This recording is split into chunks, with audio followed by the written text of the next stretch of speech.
Between the south of Asia and the north shores of Australia lie the remains of a vast sunken continent.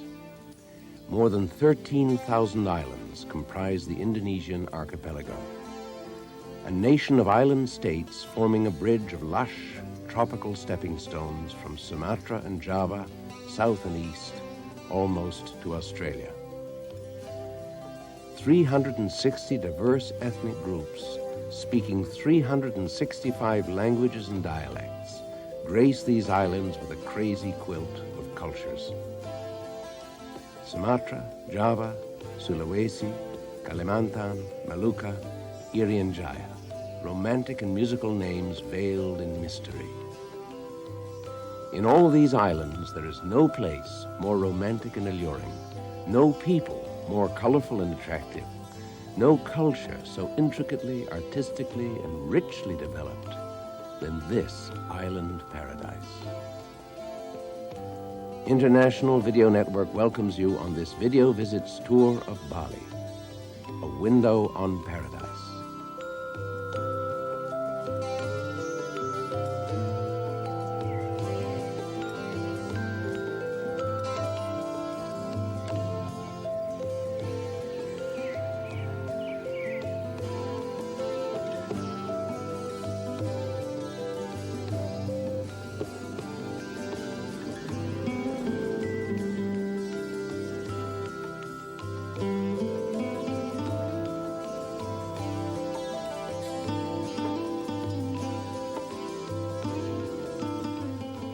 Separated from Java by only 2 miles of shallow water, Bali is geologically similar to Java, yet culturally unique.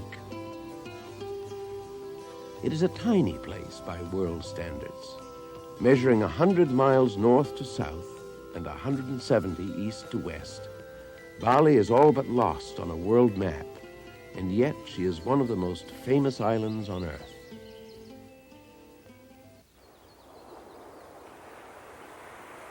Lying just 8 degrees south of the equator, Bali's climate is tropical and uniform the year round.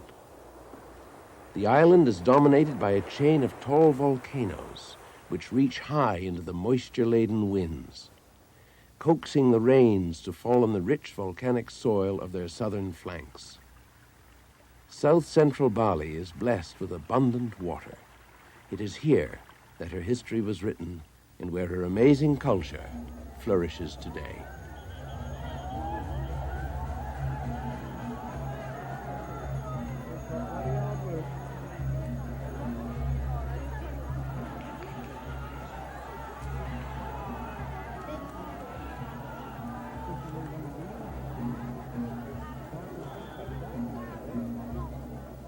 Why is it that Bali's fame has spread so widely?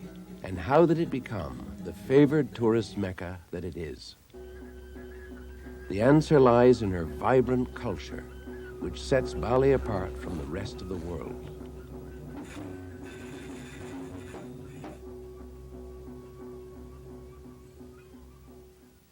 There are few remaining places in the world where a people live in accordance with an age-old pattern of harmony. In ecological harmony with their life-sustaining environment, in psychological harmony within themselves, in social harmony with one another, and in spiritual harmony with the world beyond the senses. And most such places remain that way only because they are inaccessible to the outside world. On the tiny island of Bali, such a realm exists and indeed thrives, maintaining its cultural identity with open doors to visitors from around the world. If you tried to imagine an earthly paradise, a place where man lives as part of nature, and where nature's abundance satisfies most basic needs, and everyday life becomes a colorful celebration, you would see a place very much like the island world of Bali.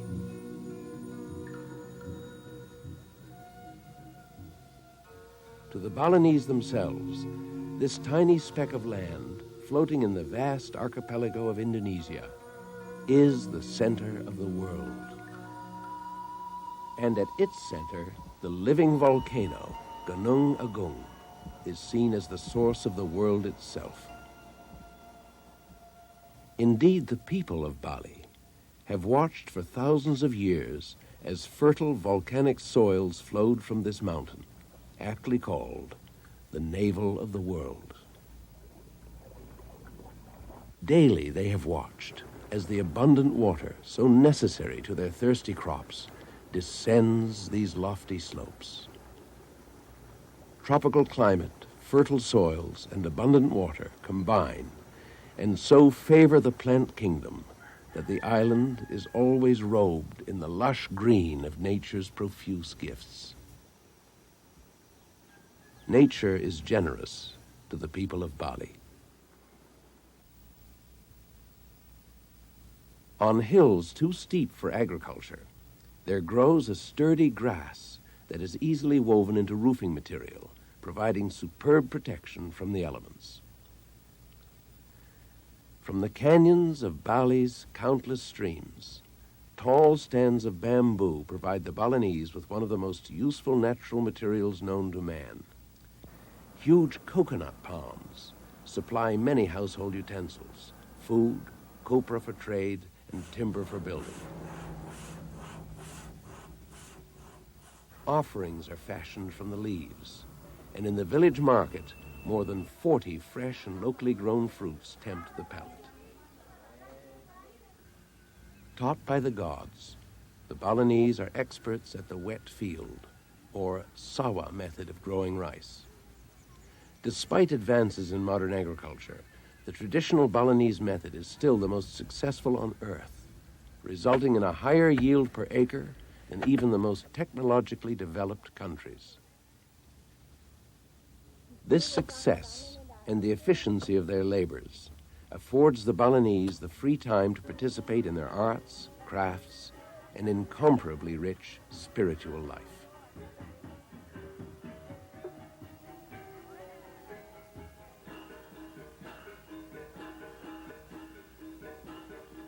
More than 25,000 temples and over 100,000 shrines grace the Balinese landscape and dominate the social life of her people. The temples are theaters where the people put on shows for the gods and ancestral spirits, who are regularly invited down from the heavens to be entertained.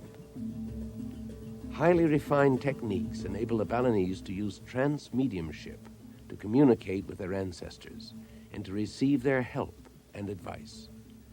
This communion with the ancestors keeps the faith of the people vital and relevant. The oldest elements of Balinese culture are animistic and inform the people that all things are imbued with spirit and energy which must be kept in balance. This balance is the predominant theme of her religion and of everyday life.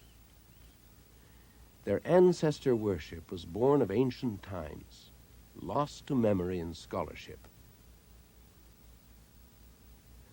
Buddhist elements can be dated and have left visible traces. Today, a strong Hindu heritage overlays all these older beliefs and practices and is responsible for the amazingly colorful and even theatrical nature of the spectacle of life in Bali. The Balinese are acting out a passion play of epic proportions, alluring and beguiling to visitors from the outside world who are ever seduced by her magic. Near Badugal, on the shores of Lake Bratan, the water temple Ulu Danu stands, dedicated to Dewi Danu, the goddess of the waters. This is one of the most important Subak temples. These high mountain lakes are of exceptional importance to the rice farmers downstream, and the Subak holds special ceremonies here to ensure harmony with the spirit world. This temple, with its thatch-roofed shrines, or merus, is typical of all Balinese temples. The multi-story merus may have from 3 to 11 roofs, odd numbers only, and are thatched with sugar palm fiber, which will last for up to 50 years. Each of Bali's three great peaks has its important Subak temple. At Batur, the Subak temple is kept busy the year round. When a crop is started anywhere on the watershed below, the goddess of this temple must be consulted. Water from here and from many other highland sources is channeled through pipes, tunnels, aqueducts, and canals to the tens of thousands of rice paddies sculpted from the steep southern slopes of this half-ring of slumbering volcanoes. Few of the works of man equal the rice terraces of Bali for functional beauty, and few technical achievements have been so successful. Sculpted into the face of the land and covering the country as a living mosaic, the sawas of Bali are everywhere visible, a pattern that has now become an integral and balanced part of nature. The Balinese rice-growing cycle begins with the burning of straw and stubble from the previous crop, which releases indispensable nutrients into the soil. The sawa is then flooded and thoroughly plowed. Ash, unburned stubble, and roots act as soil conditioner and fertilizer. Imported machines are sometimes used, but these cows are the preferred power source, not only because they are self-maintaining and won't get stuck in the mud, but also because their fuel grows easily and their non-polluting byproduct is a valuable natural fertilizer. After repeated plowing, the flooded sawas are flattened and allowed to rest while the nursery plot is started. Select seed from the previous crop is grown for a month or two on a small plot in a corner of the field. When the time is right, these sprouts are transplanted to the larger field. When the sprouts have matured and filled out, the fields are drained and the rice begins its rapid growth. The sawas, which mirrored the heavens, are quickly transformed into lush green carpets.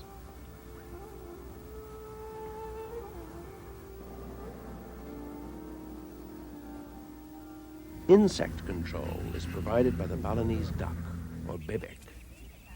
In a remarkable use of the natural process of imprinting, the young ducks are trained to recognize this flagged pole as if it were a mother to be followed, and will stay near it for the rest of their lives. It is used to mark out the day's work, as well as to lead the flock to and from the fields.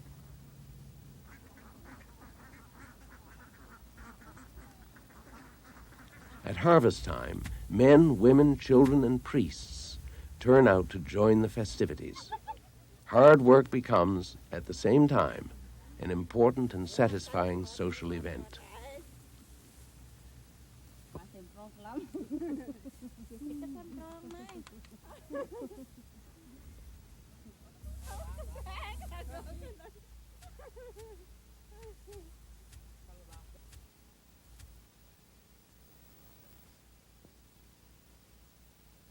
Villages in these mountains are usually located on narrow ridges or other land of limited agricultural use.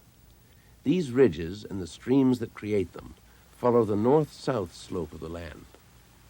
Today's road system follows these ridges and the footpaths of recent history. The adoption of the motor vehicle and paving of the main roads has begun a series of changes in the pattern of Balinese life. In a land where much of the social life has been lived out on the village streets, the road has become dangerous and noisy. The Balinese, however, seem reluctant to relinquish the road to vehicular traffic. The resultant high-speed obstacle course can be very stimulating, a continuous challenge with life and limb at stake.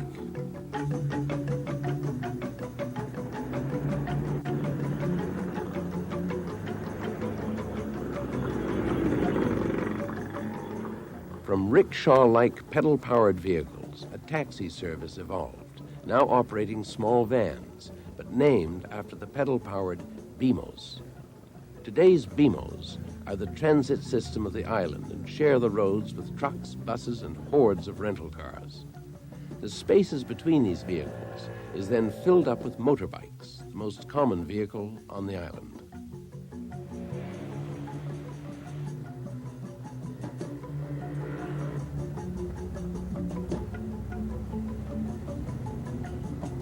The motor vehicle has integrated into the culture to the extent that on an auspicious day, called Tumpek Landep, vehicles receive special offerings of woven palm leaf.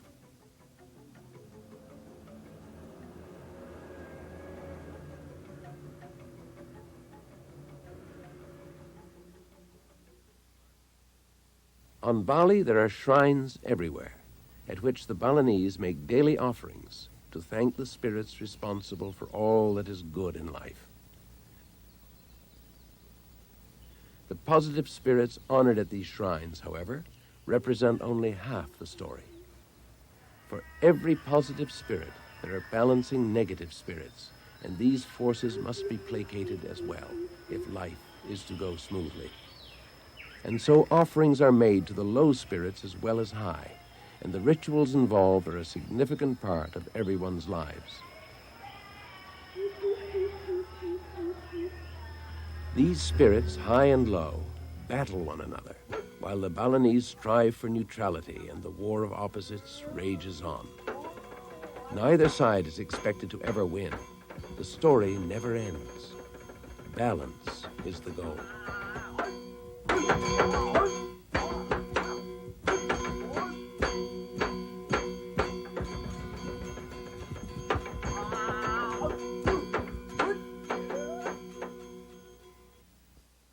The material aspects of Balinese life are simple.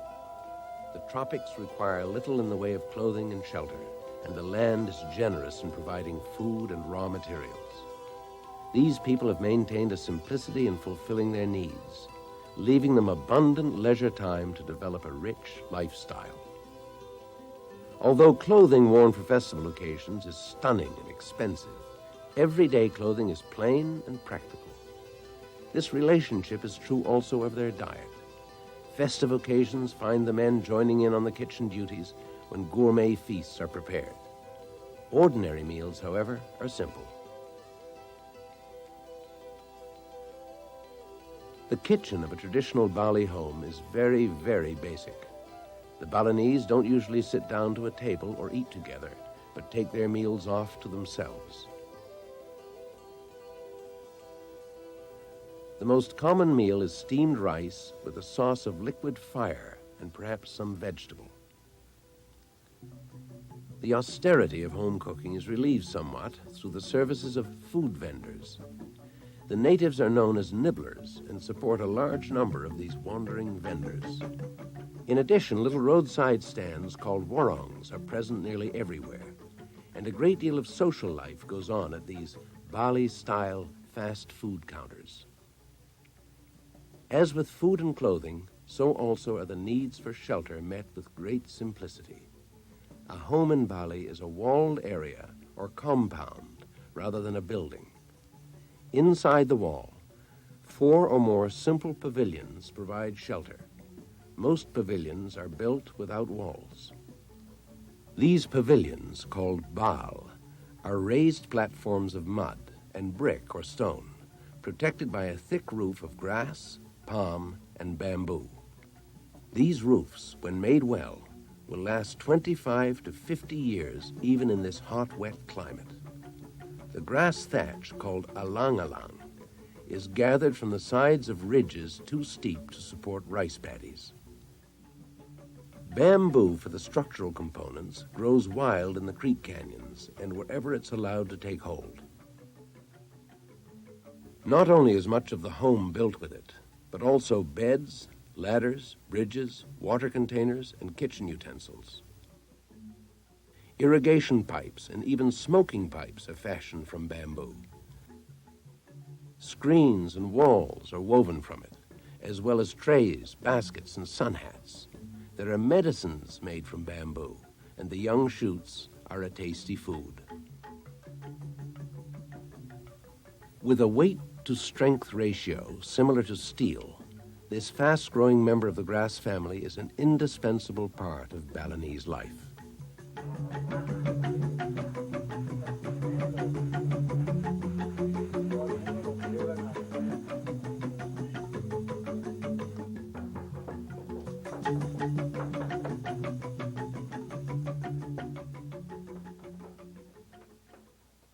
Every home and village in Bali is laid out in a special orientation relative to the holy mountains above and the sea below. On the edge of each town, nearest to Mount Agung, stands the village temple of origins, dedicated to the patriarch founders of the community, one of the 3 temples necessary to an independent village, or desa. The Pura Desa, or civic temple, and its assembly hall, the Balai Agung, are located in the town square at the main crossroads.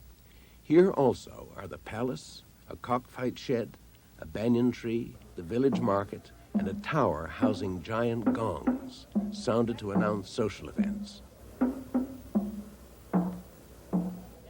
On the edge of the village nearest the sea, the graveyard is usually located.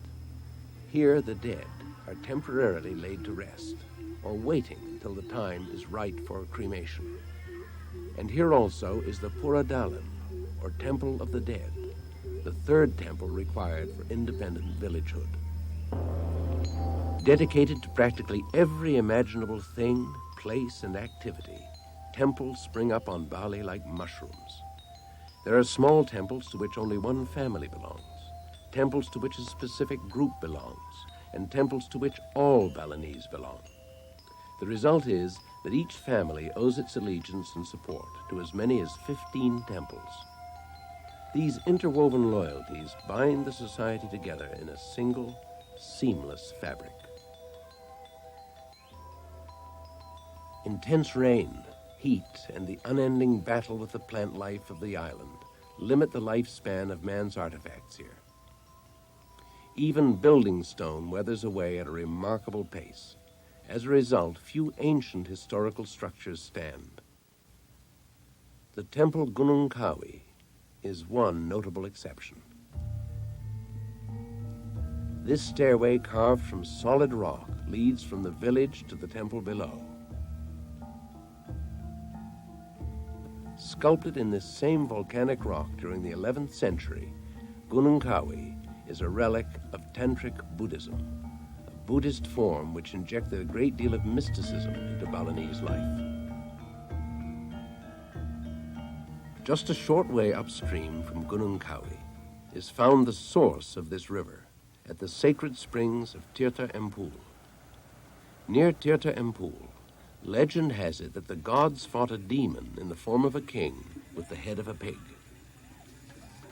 The demon poisoned the springs where the battle-weary gods quenched their thirst, and all but one perished.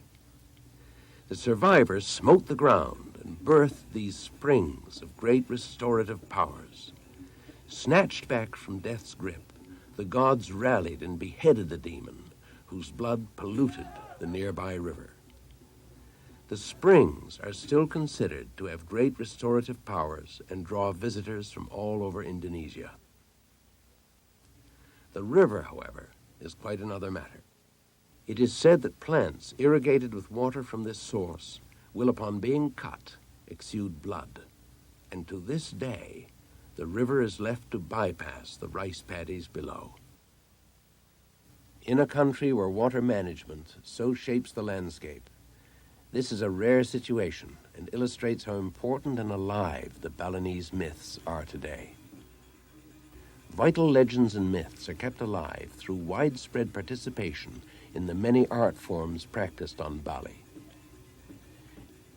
An ancient Indonesian form of storytelling informs the Balinese of their history and ensures cultural continuity. Tales of gods and heroes, of good and evil spirits, are deeply ingrained in the minds of these people and help to form their values. Storytelling, dance, and drama are as much a part of life in Bali as television is in the Western world.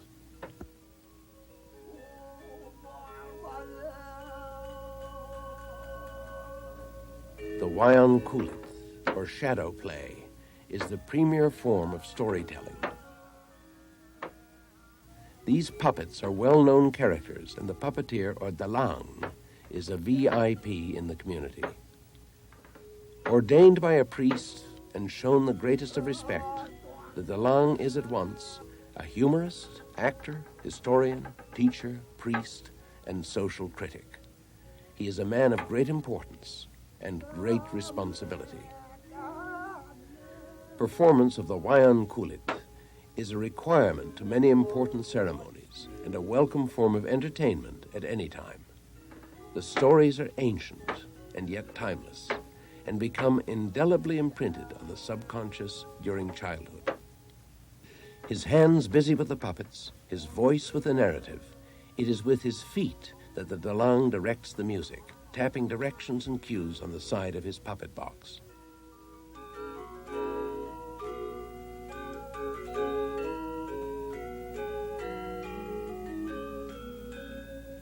The shadow plays, dances, and dramas of Bali cannot be separated from the spiritual life of the island.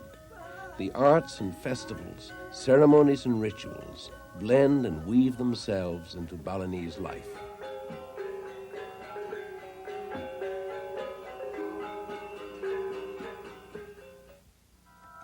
A short distance south of Gunung Kawi is Ubud, a jewel of a town and a center for the arts. Located in the middle of the island's most populous region, Ubud has long been a cultural center.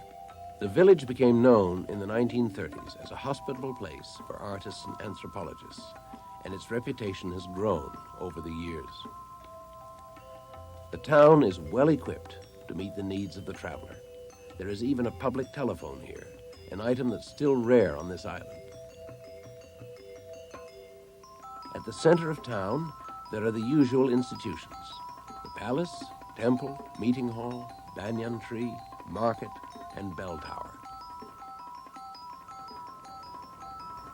Managed by women from the area, the Ubud market becomes the hub of the village activities every third day.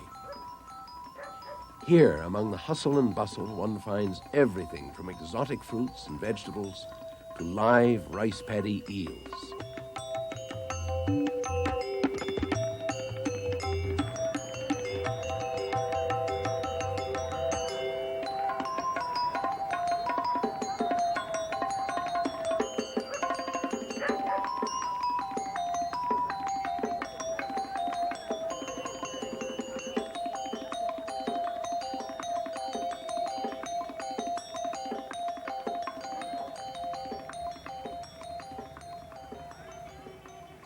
While the market takes place every third day, the arts and crafts of Bali are on sale every day. The work is very creative and the prices exceptionally low. The Balinese are amazing with their hands. It seems that every time they are shown a new craft from the outside world, they master it instantly. Endless discussions and countless theories have been born of this phenomena. Why do artists spring so regularly from the soil of this island? Some say it is because nothing survives the climate, including the sandstone carvings that embellish the temples. As a result, a great many people on Bali must practice the arts and crafts just to maintain the edifices of the rich spiritual life. Others say that for the Balinese, life itself is art, and beauty is just an essential element of everyday life. Whatever the reason, the talents of the Balinese became world famous long ago, and today contribute to the economic well-being of her people. When in the 30s Western artists first took residence in Ubud, a rich tradition of arts already existed and thrived. Interaction with talented Westerners, however, spurred a renaissance. Oil and watercolor painting, perhaps, demonstrate this best. The older forms stressed a highly stylized and formal approach, while the new stressed realism. The traditional style emphasized spiritual subjects, while the new forms deal with contemporary everyday life. Both are vibrant and alive, and vividly express the essence of the Balinese experience.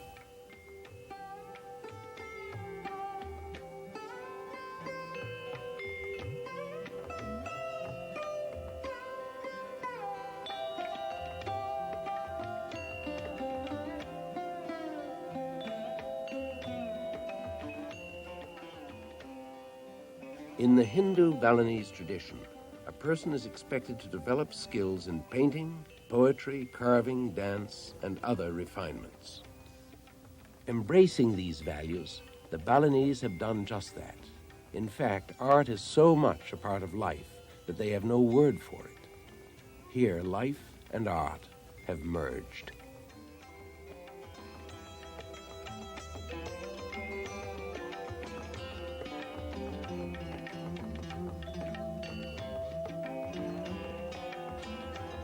Artist Heuman is a man of considerable fame who puts on no airs as he describes his approach to art.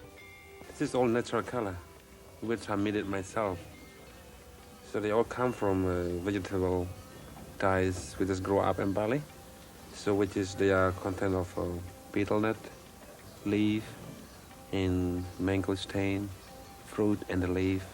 A betel nut will give a deep red and also a really dark brown. And hibiscus can give you different kind of plant will give you different color. For example, like the flower will give you a bright red, and then the root give you a totally different contrast color, which is dark ochre. See, that is what I mean by the magic of the natural color. Because it's very safe, you can use with your hand. It's not dangerous. And also, I suppose it's great fun because the color is a really vibrant color.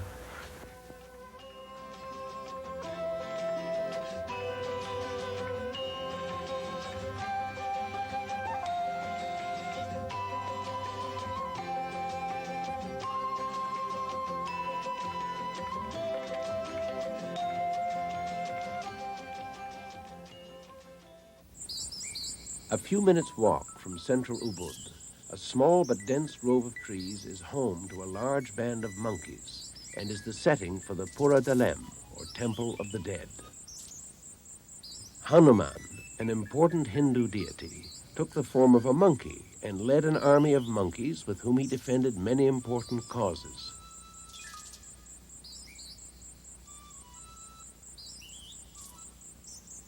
These fellows seem to lead a comfortable life. Perhaps one day they'll form an army and defend the island. Well, then again, perhaps not. Peliatan, just to the south of Ubud, is an important center for dance. Nowhere else in Bali is so much energy concentrated on this form of expression. In addition to performing the traditional religious dances, dancers from Peliatan interpret the art form for visitors. Balinese dance, drama, and music blend in a rich unity and flavor the entire experience of life with an artistic and creative grace. Magic exists in the relationship between the dancer and the musicians. They cooperate to entertain the gods, and the seriousness of this undertaking inspires a level of performance seldom achieved elsewhere. Each musical accent is reflected by and personified in the movement of the dancer. These movements are, in fact, a highly refined language with strictly defined grammar and rules. The positions and movements of each body element are named and defined. For the movements of feet and legs, there are 30 names. For those of the arms, 16 names. For hands and fingers, 19 names. For the trunk, 14. For neck and shoulder movements, 20 names. And for facial expressions, at least 16. Each term defines a specific element of a rich and expressive language through which musician and dancer make visible the drama they are performing. The orchestra, known as a gamelan, is often said to lead the dancers, but then the most skilled dancers are said to lead the musicians. What is apparent is the harmony between them.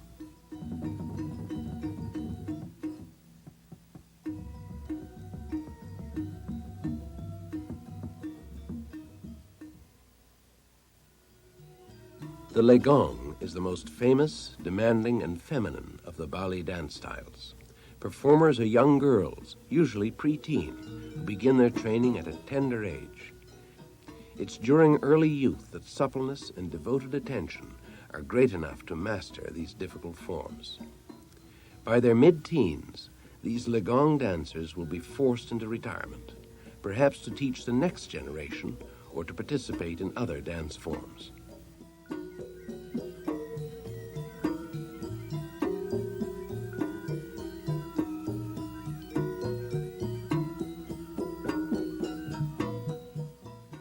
An important element of Balinese dance is the ceremonial mask, a window into the world of the spirit portrayed by the dancer. The topeng dance is an important form of entertainment as well as ritual for temple ceremonies. Tales of kings and warriors from Bali's history are enacted, sometimes serious, other times slapstick, earthy, and humorous. Older men usually act in the topeng. Sometimes one man plays all the characters, changing masks with each role. In preparation for this dance, the topeng enacts an ancient ritual. In a small booth to the rear of the dance area, the artist readies himself with prayer. When the dance is to begin, the dancer ceases his meditation and carefully dons the mask. His preparations have readied him for entering the requisite trance state. He then comes out, deeply immersed in the character induced by the mask.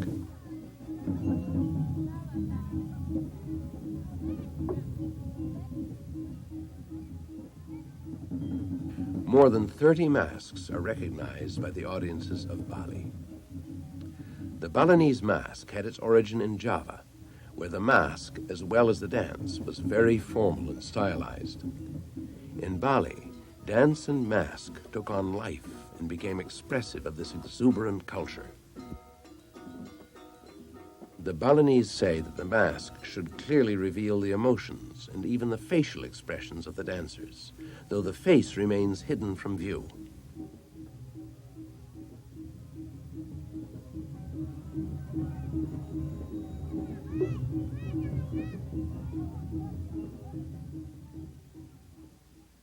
Here in the village of Mas, skilled carvers produce a great range of work. The tools they use are of a very simple nature, but in the hands of these people are quite effective at transforming blocks of wood into the most exquisite painted masks.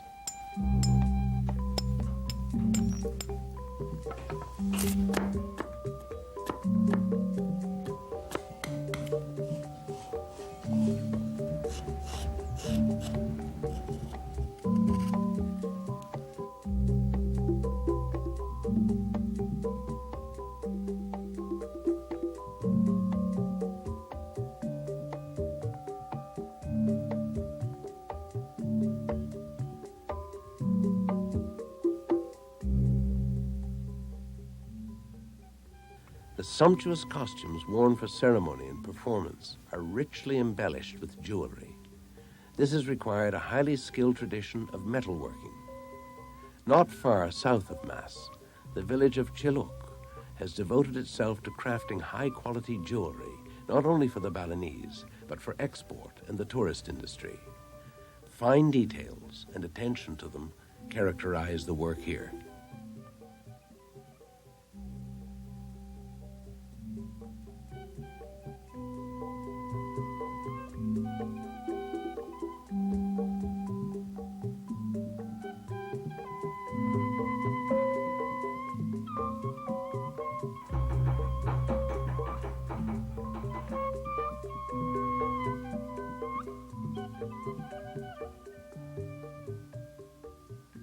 Chiluk owes some of its success as a lucrative craft market to the nearby tourist centers. When the Dutch traded with and ruled Bali during the 19th century, the port town of Singaraja on the north side of the island was the capital and administrative headquarters.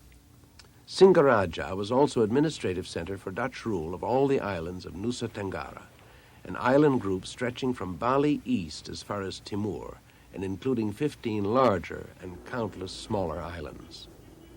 Much of the architecture of Singaraja stands in mute testimony to this extended association with European cultures. Today, Bali's doorway to the outside world has shifted south to the Bukit Peninsula. The Kuta and Legian beach area near Bali's international airport is the center of island tourism. So active is the social scene here that many vacationers see little more than this of Bali.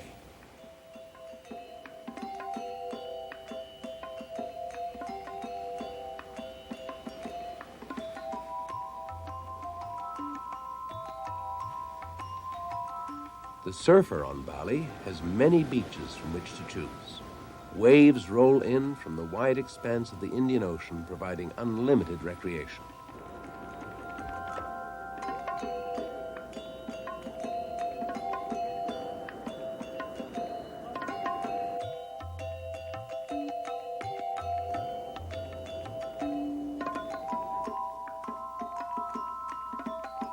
Shopping is a favorite pastime for visitors to Bali's beach areas, and the streets of Kuta and Legian are a shopper's paradise.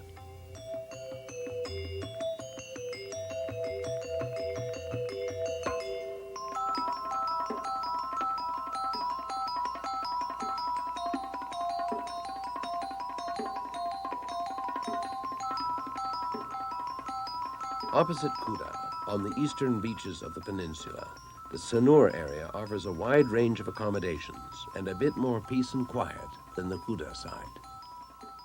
Here, the luxury hotels provide all the comforts of world-class resorts in a decidedly Eden-like setting.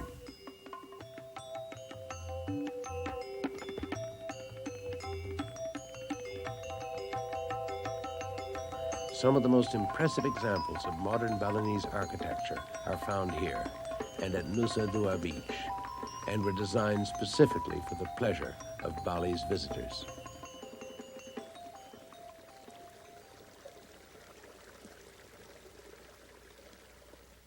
A few miles up the coast, older monuments draw visitors to the famous seaside temple of Tanah Lot. According to the Balinese worldview, the positive spirits occupy the high ground, above the mountains, and the low or negative dwell below the sea. Some of the most important temples of Bali lie high in the mountains, near the home of the gods, and to keep things in balance, other temples must exist at the sea, regardless of the demons. This belief system has created masterpieces such as Tanah Lot, seeming here to be more of the sea than of the land. This is a land of temples. Many of them lie still most of the time and come alive with festive ceremony once or twice a year. Others, like Tanah Lot, receive a great deal more attention.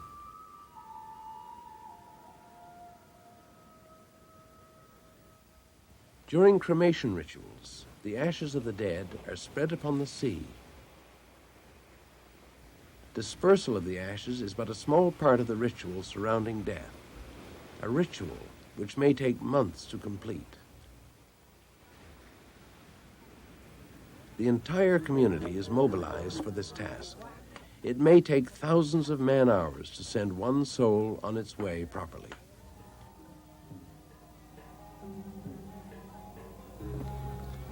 For the Balinese, death is a joyful transition back into the spirit world from which all life springs, and consequently, cremation is a time of celebration.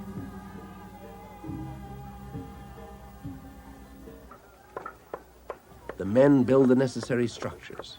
Here they're working on the sarcophagus, or coffin, called the patulangan.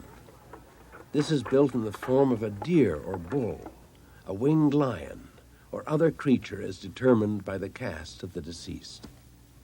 Upon death, the body is buried, awaiting an auspicious day for cremation. Most often, only bones will survive this period of waiting in the tropical soil. The patulangan, with the body inside, will be burned along with other structures built for the occasion. The body of the deceased is considered an empty container and is a burden on everyone until properly disposed of. The home, the family, and even the village is considered unclean until these rites have been performed.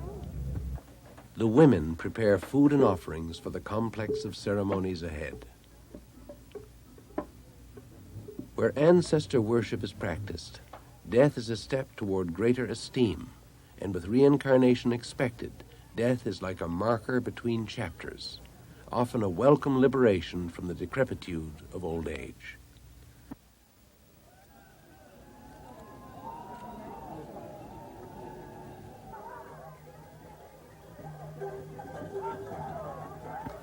The complex of procedures that prepare the soul to move on in its evolvement do much to blunt the pain of loss.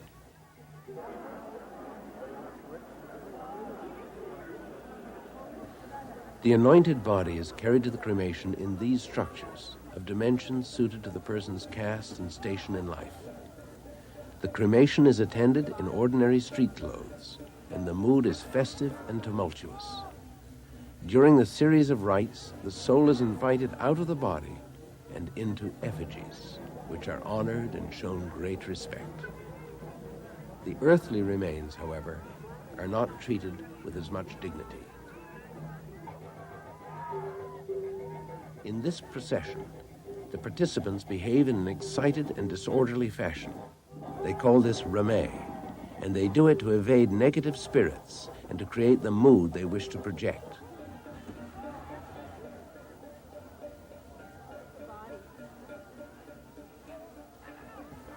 A great deal of holy water is used during a cremation. The use of holy water and its importance has been such that the Balinese call their religion Agama Tirtha, or science of holy water. On this auspicious day, hundreds may go up in flames together, enjoying the benefits of shared costs and increased splendor.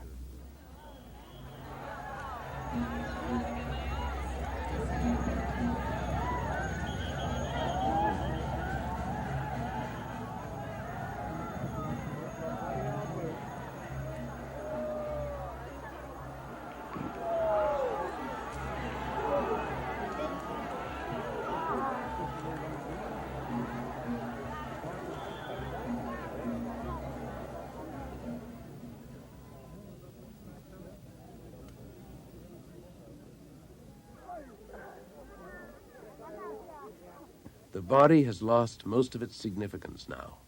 The soul, released from its attraction to the body, is free to join the spirits in the heavens above the holy mountains.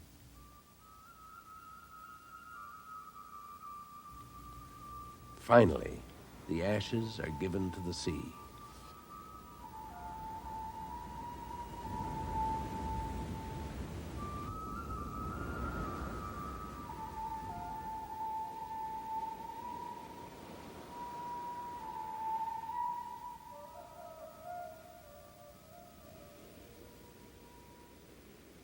Towering above all features on Bali, dominant also in the faith of her people, is Gunung Agung. Central geographically and spiritually to the Balinese, Agung rises to over 9,400 feet and towers above her sister peaks. In every temple on Bali, there is a shrine honoring Gunung Agung. The heavens above Gunung Agung are home to all the gods and spirits of the land. This temple, high on the flanks of the volcano and only 6 miles from the crater, was miraculously spared in the eruption of 1963, as well as that of 1843, and of the undated others in the 1,000 years that she has stood. This is Besaki, the Mother Temple, the single temple to which all Balinese pledge themselves.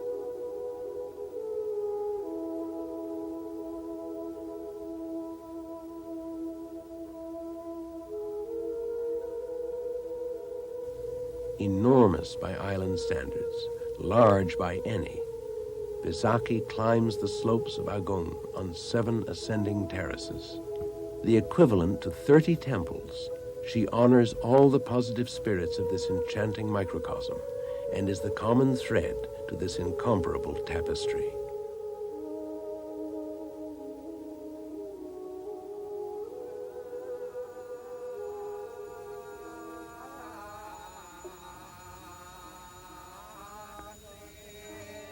The magic of Bali lies deeper than the beauty of the land or the charm of her open, friendly people. It is embedded in her culture, rooted firmly in her fertile soil. The rich blend of art and spiritual life nurtures the soul of the Balinese and sustains this wonderful pageant which is Bali. Its beginnings lost in time, the culture is argued to be over 4,000 years old, and yet it flourishes with youthful vitality. The modern world has more to learn from Bali, perhaps, than from all the history books written in the tongues of man.